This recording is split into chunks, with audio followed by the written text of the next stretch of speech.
오늘 말씀은 사도행전 16장 16절에서 34절 말씀입니다. 오늘 제목은 한 사람으로 인하여 라는 제목으로 말씀을 전하도록 하겠습니다. 저희가 이제 휴가를 간 곳이 제주도였습니다. 제주도에는 제가 사랑하는 가족들이 친가족이 아니라 주 예수 그리스도 안에서 형제 자매된 분들이 세 가정이 있습니다. 그 중에 한 가정은 제가 이렇게 많은 친분을 가진 분이 아니고 두 가정하고 그래도 친분이 좀 있습니다. 근데 그분들은 하루 종일 근무를 하고 저녁 때 이제 저를 만나야 되기 때문에 짧은 시간밖에는 만나지를 못했습니다. 근데 이제 두 분을 제가 묵고 있는 숙소 옆에 이제 카페에서 만났는데 한 분은 그나마 바빠서 짧은 시간 차 한잔하고 얼른 가셨고요. 그 근처에 사시는 한 분이 저랑 그래도 한 2시간가량 이야기를 나눴는데 그분은 저를 만나면 너무나 좋다고 합니다. 제가 좋아서가 아니라 하나님 이야기를 마음껏 할 수 있으니까 좋다고 합니다. 그날도 하나님 이야기를 진짜 2시간가량 마음껏 하셨는데 저에게 얘기를 하고 했는 줄 알았다가 제가 듣지 못한 이야기인 걸 알고 하나의 간증을 해주셨습니다. 근데 그 간증이 정말 소름 끼치도록 얼마나 진짜 감사했는지 모릅니다. 왜냐하면 제가 설교 준비한 내용과 너무나 같은 내용이었거든요. 그분이 직장에서 동료에 의해서 예수님을 믿게 됐어요. 근데 기독교에 대해서 별로 좋은 감정도 없었고 오히려 불교 쪽에 좀 가까운 마음을 가지고 있었던 분인데 동료의 끈질긴 전도로 인해서 하나님을 믿게 됐다고 합니다. 그래서 하나님을 믿게 되고 교회에 간 첫날 막 그냥 자신도 모르게 눈물이 막 펑펑 쏟아지더라는 거예요. 정말 이제 하나님을 만난 거죠. 그래서 남편을 전도하고 이제 자녀들을 전도했는데 지금 결과는 막내 아들하고만 둘이 교회를 다닌대요. 그래서 남편과 큰아들이 신앙을 제대로 갖지 못한 것에 대해서 너무너무 마음 아파하고 저에게도 기도를 부탁했습니다. 근데 진짜 제가 감동을 받았던 건 여동생에게도 복음을 계속 전했는데 거기 여동생과 또 여동생 신랑 제부죠. 전화를 말씀을 전했대요. 작년에도. 근데 됐다고. 그리고 되게 이제 싫어하고 그러니까 좀 더 이렇게 강하게 말씀을 전하기가 어려웠다고 합니다. 그러다가 이 동생네가 미국에 이제 이민을 가게 됐는데 이제 미지의 땅에 가서 잠깐 여행을 하는 게 아니라 거기에 정착을 하고 살아야 되잖아요. 그러니까 이제 불안한 마음이 동생이 들었나 봐요. 그래서 기도를 했대요. 근데 하나님 앞에 기도한 게 아니고요. 이제 온갖 잡신. 그러니까 뭐 잡신이라고 하기보다는 모든 신들에게 다 이제 기도를 한 거죠, 그냥. 근데 기도를 그렇게 막 하고 있는데 갑자기 고개가 퍽 꺾여지면서 예수님이 하얀 옷을 입고 이렇게 남자들이 여자들한테 프로포즈 할 때 이게 무릎 하나 꿇고 이렇게 주잖아요. 꽃다발 같은 거 주잖아요. 그런 모습으로 딱 예수님이 한쪽 무릎을 꿇고 손을 내밀면서 따라 내 손을 잡아라. 그러더라는 거예요. 그거를 진짜 눈을 똑바로 뜨고 이렇게 보는 것처럼 봤대요. 그러니까는 우리 기독교 용어로 그걸 뭐라 그러죠? 환상을 본 거죠. 환상을. 그래서 이분이 언니한테 전화를 해서 언니 나 예수님 봤다고 나 예수님 이제 믿어야 된다고 막 나 교회를 나가야 되는데 어느 교회를 나가야 될지 모르겠다고. 근데 그분이 살고 있었던 곳이 잠실이라고 합니다. 어느 교회를 나가야 될지 모르겠다고. 그러니까 가만 있어봐. 너 아무 교회나 가면 안 돼. 근데 그 전에 네가 본 게 예수님 맞아? 맞아. 근데 어떻게 알아? 그냥 알아줘. 예수님 보면 그냥 알아지죠. 보신 분들 아시잖아요. 그냥 알아줘. 난 봤어. 예수님 봤어. 그러면서 그걸 설명을 하더라는 걸로. 그래갖고 이제 이 언니가 이제 어느 교회를 막 찾으려고 해서 막 물어보고 있는데 그분 이제 그 다니엘 기도회라고 오륜교회 그 목사님이 이렇게 하시는 게 있거든요. 교회별로. 우리 교회도 몇 번 참석하려고 하다가 못한 게 있는데 내년에는 좀 해야지 하는 생각을 갖고 있습니다. 근데 거기 오륜교회를 어떻게 알게 됐다고. 거기를 그 교회 목사님 통해서 은혜를 받고 있었는데 본인도. 근데 거기 교회 얘기를 동생이 하길래 얼른 걸로 가라고. 그래서 거기를 다니다가 지금 미국에 가서 잘 정착을 LA 근처 지역 이름을 저한테 얘기했는데 기억이 잘 안 나요. 근데 거기에 정착하고 지금은 남편도 또 자녀도 같이 교회를 잘 다니고 있다는 그 간증을 들었습니다. 얼마나 감사했는지 몰라요. 그러면서 그분이 자기를 전도한 분에 대해서 얼마나 고마웠는지 모르겠어요. 너무 고맙대요. 그분이 그냥 생각만 해도 좋고 너무 자기의 은인이래요. 근데 여러분, 나를 전도한 사람에 대해서 그렇게 그분이 은인이라고 생각하고 계십니까? 난 그런 사람 많이 못 봤거든요. 나를 전도해줘서 고맙다 이런 정도지, 정말 나중에는 나를 전도한 사람하고 교회 안에서 싸우는 사람도 봤어요. 같은 교회 다니면서. 왜냐하면 이 전도된 사람이 성신함이 막 큰 거예요. 전도하는 사람이 제자리 걸음이죠. 전도한 사람은 자기가 전도한 사람이 자기보다 어려야 되는데 막 신앙의 성장에서 더 크니까 시샘을 하게 되고 기분 나빠하고, 이 사람은 나중에 자기 전도한 사람을 우습게 보고, 그래서 결국은 둘이 틀어지고 싸우는 걸 난 본 적이 있거든요, 저는. 근데 이분은 자기를 전도한 사람을 진짜 생명의 은인으로 생각을 하더라고요. 그 마음이 너무나 예쁘고, 그를 통하여서 한 가정이 구원받았다는 것에 대해서 얼마나 감사하고 있는지 제가 큰 짧은 시간이지만 큰 감동을 받고 돌아오는 시간이었습니다. 오늘 한 사람 때문에 온 가족이 구원받은 이야기를 성경에서 몇 가정을 얘기하려고 합니다. 먼저 롯의 가정입니다. 롯의 가정은 여러분 아시죠?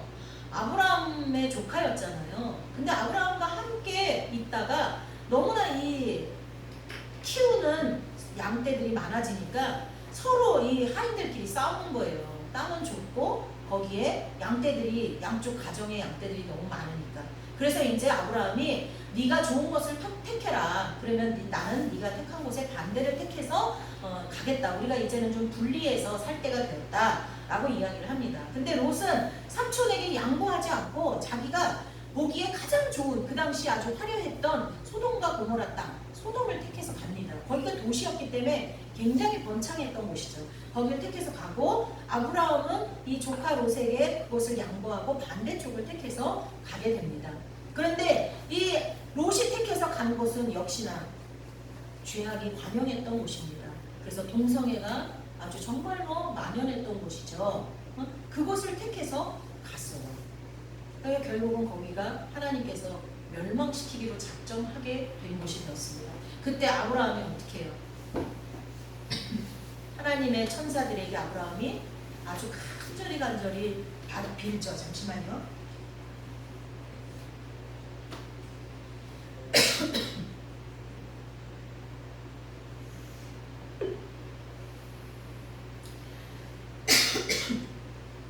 죄송합니다. 제가 먼지 알레르기가 있어서 에어컨을 다 청소해서 먼지는 괜찮은데 온도에 민감해서도 온도까지도 좀 그래요. 여러분 저의 성대를 위해서도 기도해 주시면 고맙겠습니다. 근데 이제 롯이 물질적인 것을 택해서 갔기 때문에 결국은 멸망을 하게 되는 도시에서 그도 같이, 그의 가족들도 같이 멸망하게 되었지만, 아브라함이 그 소식을 알게 되고 하나님께서 천사들을 통하여 아브라함에게 알려주시잖아요. 아브라함이 하나님께 간절히 구합니다. 거기에 의인 50명이 있으면 그래도 다 같이 죽이겠냐.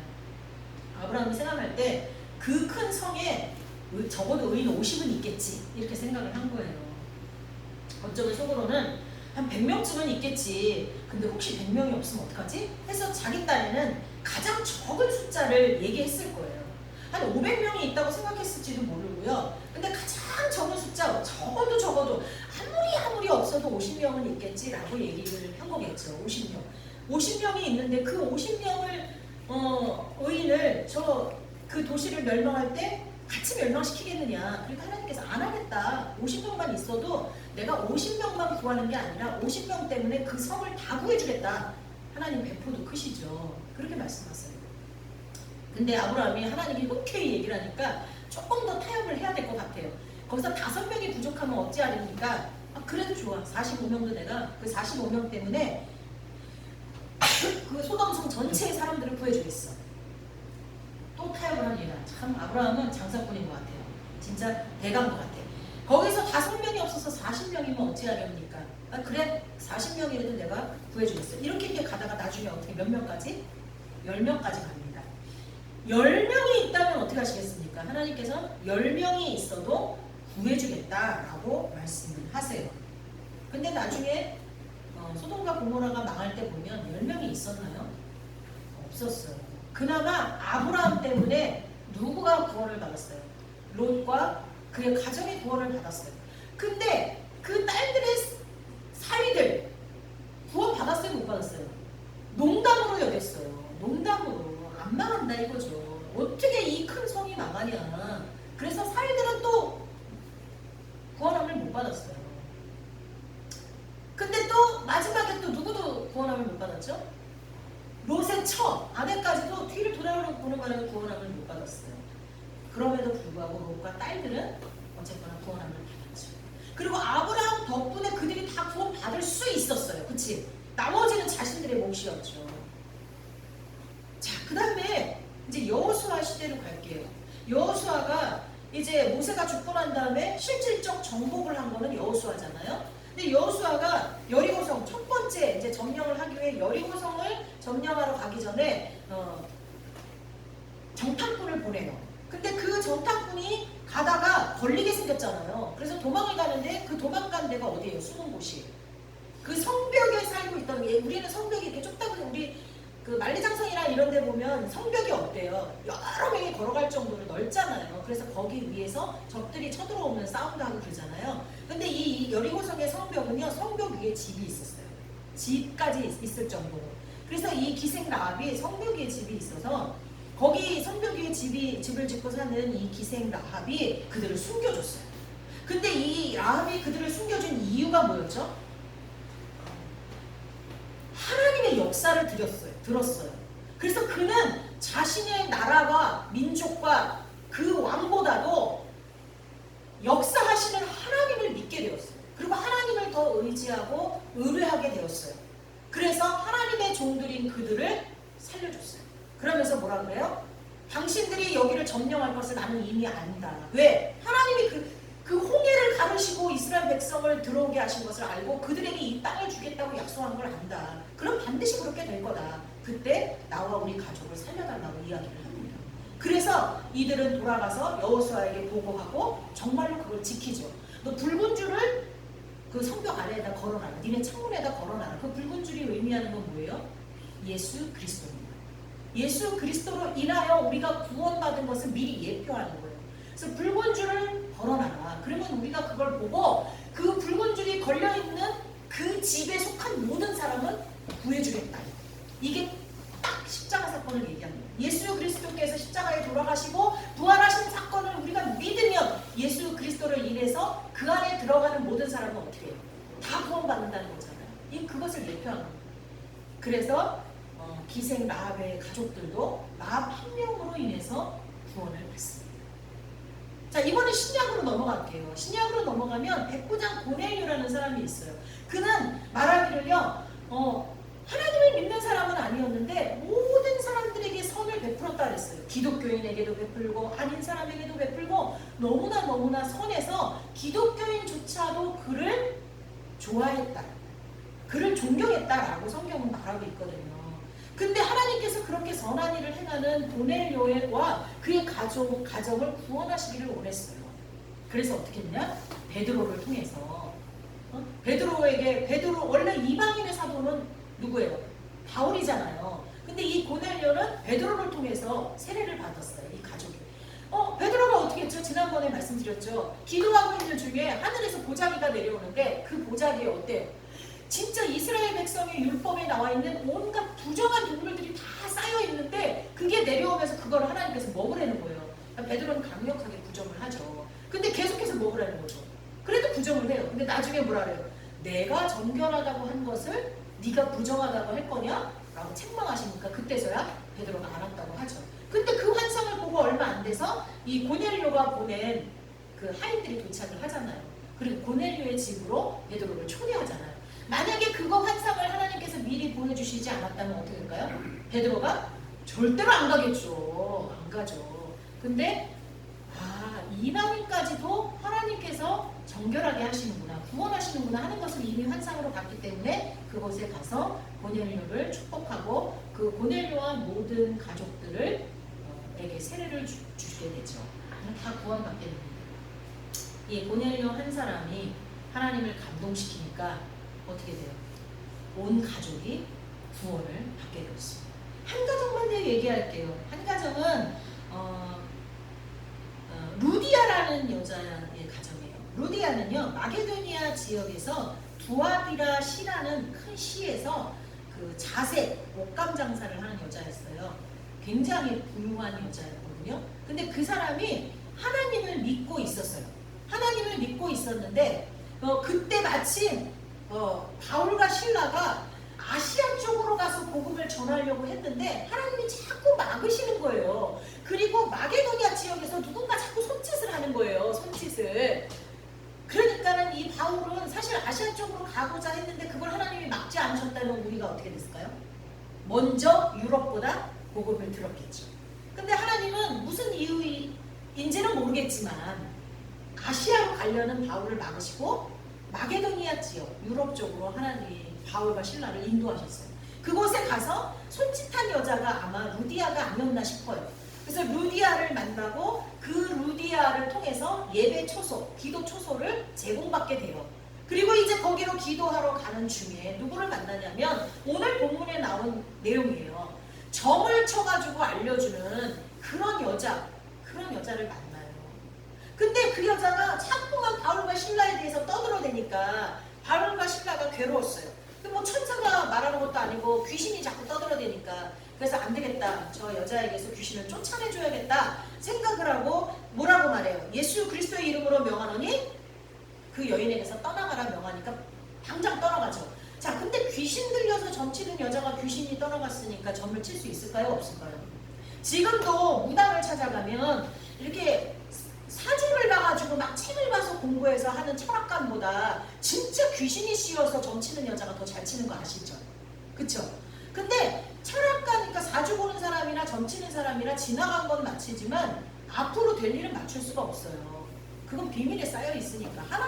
과거도 하나님 주관이고 현재도 미래도 하나님 주관이지만 과거는 이미 우리의 죄성이 많은 우리가 선택한 거잖아요. 그래서 과거는 귀신이 말해줄 수 있어요. 근데 미래는 하나님께서 그 각 영혼마다 어떻게 인도하실지 어떻게 알겠어요? 마귀가, 사탄이. 예수님이 오시는 그때도 몰랐는데, 속았는데, 그쵸? 그런데 어쨌거나 마귀에 들린 사람은 점을 잘 친단 말이죠. 지나간 일을 다 말하잖아요. 그리고 지나간 일에 근거해서 미래를 대충 얘기해 주잖아요. 근데 마귀가 사라지니까 점을 못 치니까 그 여자를 고용하고 있던 주인이 화가 나가지고 바울과 실라를 고소합니다. 그래서 그들이 감옥에 잡혀요. 감옥에 잡혀가지고 어떻게 되죠? 옷이 벗겨지고 찢겨지고 매를 맞고 갇혀요. 그런데 그 감옥에서도 바울과 실라는 찬양을 해요. 찬양을 하니까 그때 무슨 일이 벌어져요? 막 옥문이 막 그렇게 옥이 막 진동을 하다가 옥문이 확 열리잖아요. 그러고 났는데 간수가 자다가 깨어갖고 보니까 옥문이 다 열린 거야. 근데 바울과 실라가 도망가면 어떻게 돼요? 간수 죽잖아요. 사형당하잖아요. 그런데 바울과 실라가 거기에 가만히 있는 거예요. 이것만 봐도 간수는 아마 10년 감수했고요. 너무나 바울과 실라가 고마웠을 거예요. 그래서 바울과 근데 사실은 바울과 실라를 발견하기 전에 자살하려고 하잖아요. 자기 어차피 죽을 거니까 가족들까지 죽으면 큰일 나잖아요. 그래서 그러려고 하는데 바울이 크게 소리 질러서 이르되 내 몸을 상하게 하지 말라. 우리가 여기 있노라. 우리 안 도망갔어. 너 안 죽어도 돼. 라고 이야기를 하죠. 그러니까 간수가 등불을 달라고 하면 뛰어들어가 무서워 떨며 바울과 실라 앞에 엎드려서 어떻게 했겠어요? 너무나 감사합니다 하고 막 얘기를 했겠죠. 그러면서 어떻게 선생들이여 내가 어떻게 하여야 구원을 얻으리까? 바울과 실라가 찬양하고 하는 거를 안 들었겠어요? 들었겠죠. 그래서 그때 뭐라 그래요? 주 예수를 믿으라. 그리하면 너와 내 집이 구원을 받으리라. 아멘. 여러분 하나 분명하게 아셔야 될 게 있는데요. 천국 가는 거는요, 나 때문에 얘가 가지 않아요.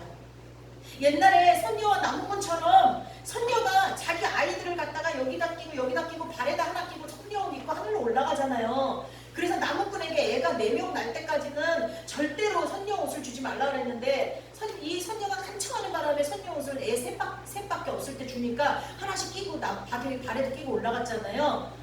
그건 선녀와 나무꾼 이야기예요. 내가 신앙생활을 잘한다고 우리 엄마가, 우리 아빠가, 내 자식이, 내 형제가 천국 가는 거 아니에요. 여러분 아셔야 돼요. 꼭 아셔야 돼요. 그런데요, 반대로 이것도 아셔야 돼요. 내가 예수를 믿으면 어떻게 된다고요? 너와 내 집이 구원을 받으리라. 이게 무슨 얘기예요?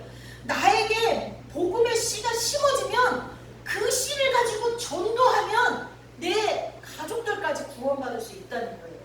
제가 설교 시작 전에 얘기했던 그 여자분처럼 자기가 복음의 씨를 받고 나니까 그 은혜가 너무 커서 자기에게 복음을 전해준 사람에게 감사할 뿐만 아니라 내가 복음의 빚진 자니까 그 복음을 내 가족들에게 전하려고 시시때때로 노력을 했다는 거예요. 욕을 먹어가면서 싸워가면서 복음을 전했다는 거예요.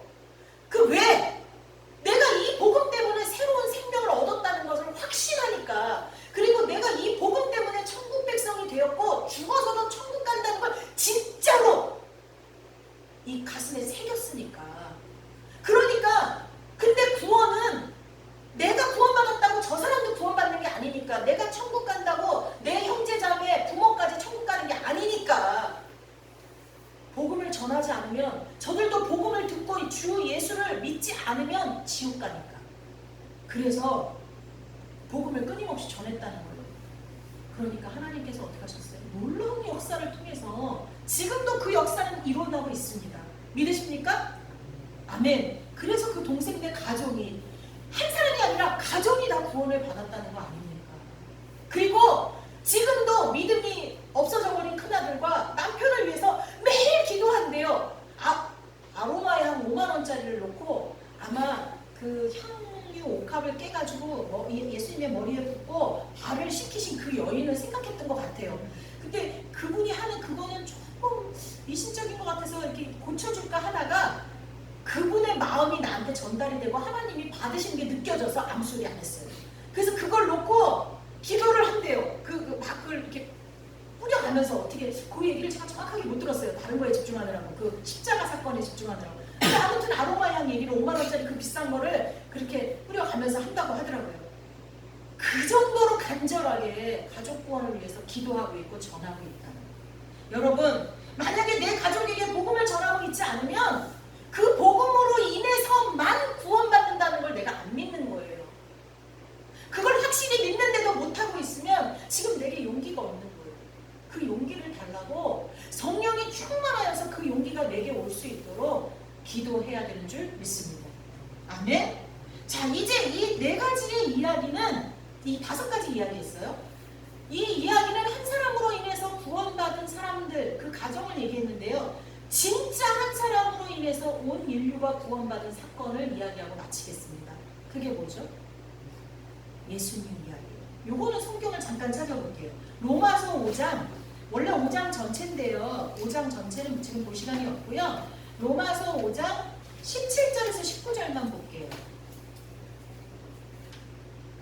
자, 제가 읽어드리겠습니다. 읽어드리고 뭐 더 이상 설명할 건 없는 것 같아요.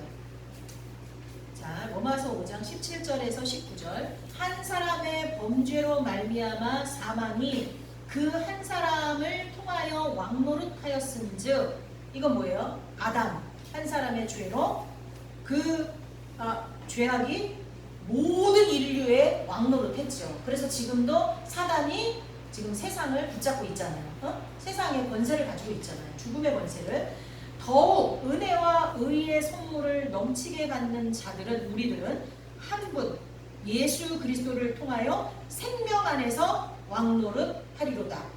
그런즉 한 범죄로 많은 사람이 정죄에 이른 것 같이 한 의로운 행위로 말미암아 많은 사람이 의롭다 하심을 받아 생명에 이르렀느니라. 한 사람이 순종하지 아니함으로 많은 사람이 죄인된 것 같이 한 사람이 순종하심으로 많은 사람이 의인이 되리라. 아멘.